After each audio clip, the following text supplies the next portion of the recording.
So according to Motley Fool, Warren Buffett and his company Berkshire Hathaway will collect nearly $6 billion in dividends in 2024, and $3.5 billion will come from just 4 companies. Berkshire Hathaway will collect $992 million from Bank of America, $879 million from Apple, $843 million in dividends from Occidental Petroleum, and $736 million from Coca-Cola. So dividends are a kind of passive income. Think of rent, for instance. So if you own stocks in a company that pays dividends on a quarterly basis, you will be paid a part of the profit that's distributed. And so not all dividends are paid on a quarterly basis, but the majority are. Some companies pay dividends on a monthly basis and some semi-annually, twice a year. So that being said, somebody else who loves dividend stocks is Mr. Wonderful himself, Kevin O'Leary, and here's a clip from him.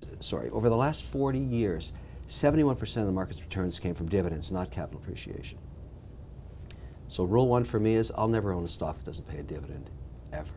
Now, something else you need to know is that dividends are not guaranteed. Dividends can be discontinued at any time. For instance, Disney cut its dividend and stopped paying dividends as a result of the coronavirus of 2020, and it just started paying dividends again late last year in 2023. So if you're investing in a dividend-paying company, have that at the back of your mind. Dividends are not guaranteed. And so when you're assessing companies, consider assessing for the sustainability of their dividend payments. Now, before we go any further, as always, remember, this is not financial advice, entertainment purposes only. Also, please, if you have not subscribed, please consider doing so and liking the video. It allows YouTube to share this video more widely, and I would like to encourage many people who are sitting on the sidelines, not sure whether they can do this, that self-directed investing, in fact, is very doable, and picking stocks for yourself is not as complicated as many people make it out to be. So, with that being said, let's move on. Now, I'll share with you a summary of my stocks. Currently on this portfolio, and this portfolio is with Questrade, I own 12 stocks. If you have not watched my last video, please consider finding it and watching it. It provides a detail on all the dividends I've earned over this journey, over these 2 years plus, and how I have evolved from investing only in ETFs to now picking predominantly single stocks, and I have sold out of most positions in ETFs. So here is a table of all the dividends I own on this portfolio right now. I own 12 stocks, and you'll notice that only 1 is an ETF. The other 11 are single stocks. And out of the 12 stocks I own, 2 of them, alphabet stocks, do not pay dividends. Otherwise, the other 10 pay dividends. And you also notice something else. My stocks are across 6 different sectors. In total, there are 11 sectors in the market according to the Global Industry Classification Standards. The other thing is you'll notice from the table that most of my stocks are from companies with large market capitalization. My table also shows the length of time most of my companies have been paying dividends. And you'll notice that, for instance, the 3 banks I have been paying dividends since the 1800s. Enbridge, an energy stock, has been paying dividends for 69 years, and Procter & Gamble, Coca-Cola are considered dividend kings. It means they have increased their dividends for more than 50 years. So I predominantly use Yahoo Finance for the initial assessment of any stocks that I am considering to invest in. I also look at Morningstar. Morningstar uses a star system to rate stocks for value. Now, I use Yahoo Finance partly because it's free and it has a massive repository of knowledge, historic and present. And a lot of investors, both companies and individuals, look to Yahoo Finance. Now, as a beginner investor, it's important to choose a strategy. There are mainly 2 different strategies in the market. One is the dividend strategy and a growth strategy. Dividend investing is mainly about buying stocks in companies that pay dividends on a regular basis. You should also consider the sustainability of those dividends. The other strategy is the growth strategy. The growth strategy basically seeks to buy stocks in companies that are growing their revenue, their profits, and their cash flow at an above average pace. But with great reward comes greater risk. So stocks in the growth strategy space tend to be more prone to volatility and tend to be more speculative in nature. Now, to develop your strategy, to pick between the dividend strategy and the growth strategy, you need to complete a quick self-assessment. Your self-assessment should be based on both your age and time horizon and risk tolerance. So in terms of risk tolerance, think of it this way. If you will not sleep well at night because your portfolio is all showing red, then you probably have a very low risk tolerance. So those are the two main assessment areas that you should consider in deciding what strategy to pursue.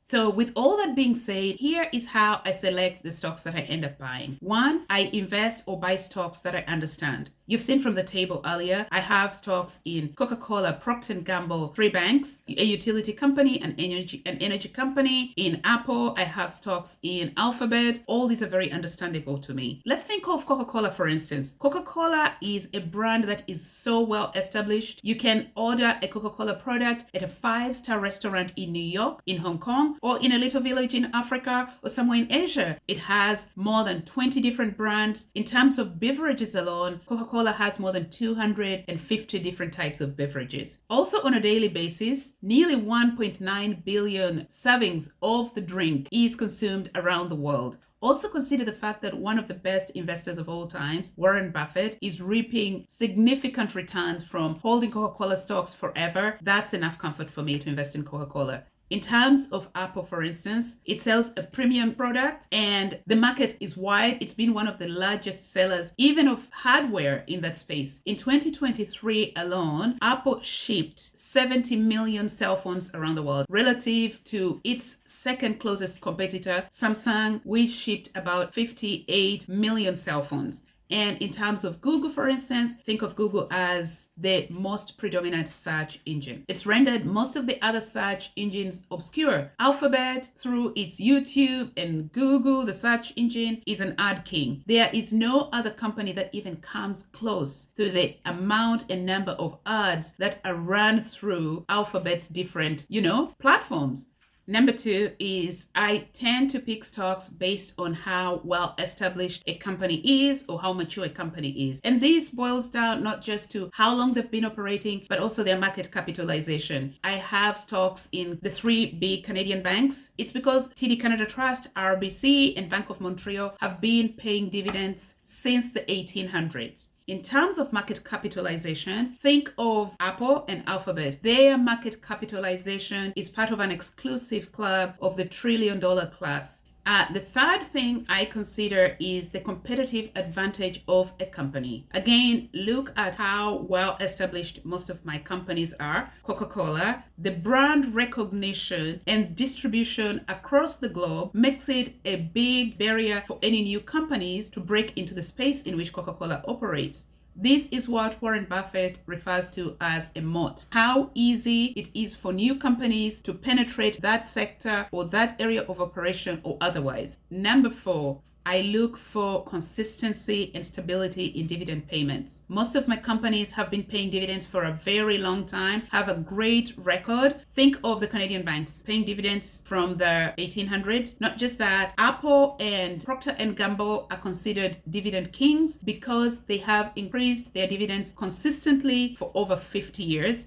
So the final thing I look at to decide whether or not to buy a stock is the financial health or profitability of a company. You simply have to look at about 5 or 6 different numbers, at least initially. And the 5 numbers I look at are, because I like mature companies, I look at the market capitalization. The second thing I look at is the PE ratio or price to earnings ratio. And the third thing I look at is the liquidity ratios or the cash on hand. And then I also look at the dividend payout ratio. I will illustrate this by taking us to Yahoo Finance. So we will get on with that. Okay, so to look at the financial health or profitability of a company, let's go to Yahoo Finance. Let's select a company. Let's look at Apple, for instance, ticker symbol AAPL. And we can see that the stock price of Apple at end of day on March the 8th was $170. And we can also see that Apple's market cap, which is one of the numbers I'm usually interested in, is 2.6 trillion. And then quickly, we will move to the next number or ratio. PE ratio or price price to earnings ratio. And what the price to earnings ratio is simply the price per share of a company divided by the company's earnings per share or relative to the company's earnings per share. A high PE ratio may mean that the company's stock price is high relative to its earnings, so the company's share price may be overvalued. A low PE ratio might indicate the current stock price is low relative to the earnings, and so now might be a good time to buy.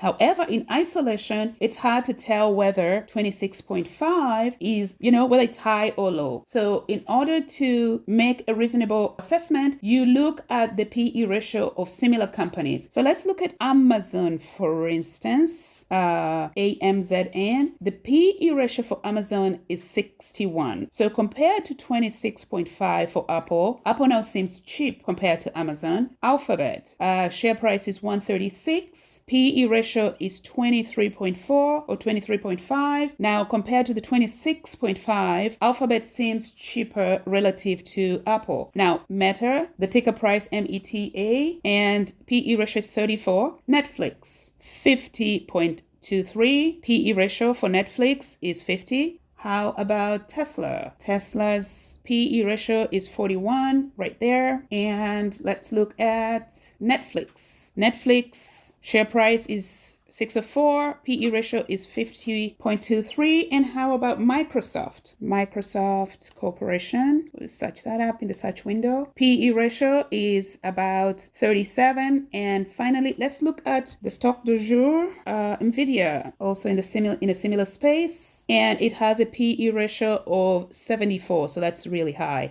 Now, having looked at all those companies, at least about 6, 7, we can say with almost certainty that based solely on PE ratio, Apple shares are fairly or priced low. But we will not just stick with PE ratio. Let's look at other numbers. If we come to financials, now here, okay, so this is still Nvidia. Let's move back to Apple, AAPL. And under financials, we come to financials. There are 3 statements: the income statement, the balance sheet, and the cash flow. We'll look at cash on the balance sheet.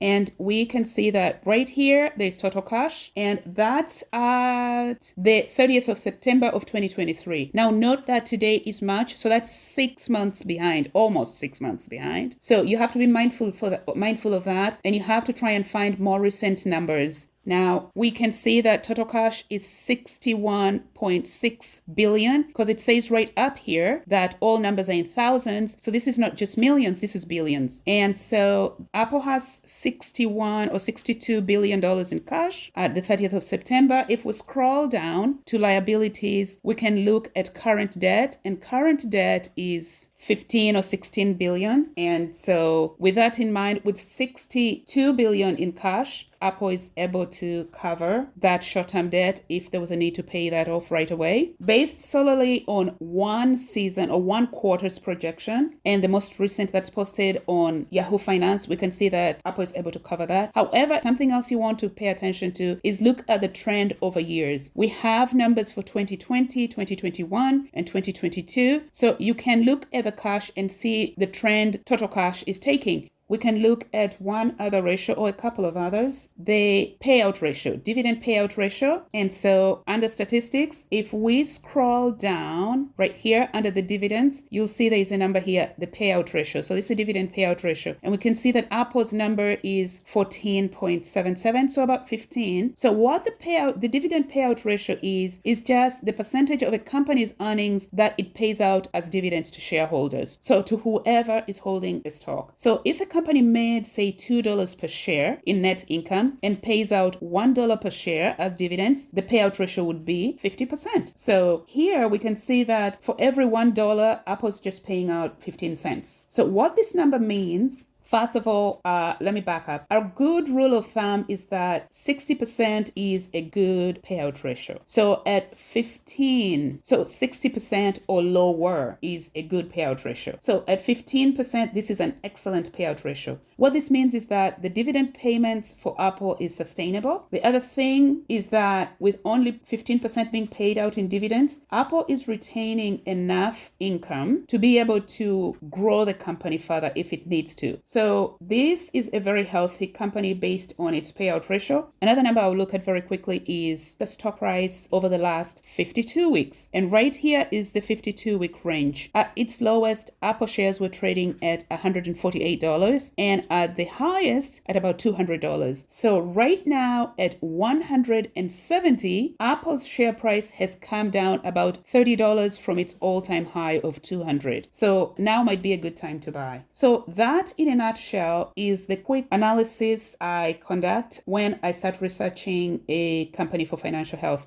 Of course, there are other sources you want to look at. You want to look at maybe read articles online about potential liabilities, legal liabilities coming up against the company. So let's get out of here. So ultimately, selecting stocks to add to your portfolio shouldn't be something challenging. A good place to start is to look at stocks and companies that you're familiar with. Like you've seen from my portfolio, I have things like Coca-Cola, Procter & Gamble, because these are products I use, right? The bigger challenge for most beginner investors or people sitting on the sideline is not getting started at all. Start by just downloading an app for a brokerage on which you can invest, because these days you don't have to go to a bank. Think of getting started and start with $100 to $200. If selecting individual stocks is a bit of a challenge initially, invest in an ETF or an index fund. Even better is to buy an ETF or an index fund that covers the entire stock market, like VTI. That's an ETF that covers the entire US stock market. In Canada, stocks such as XIC.TO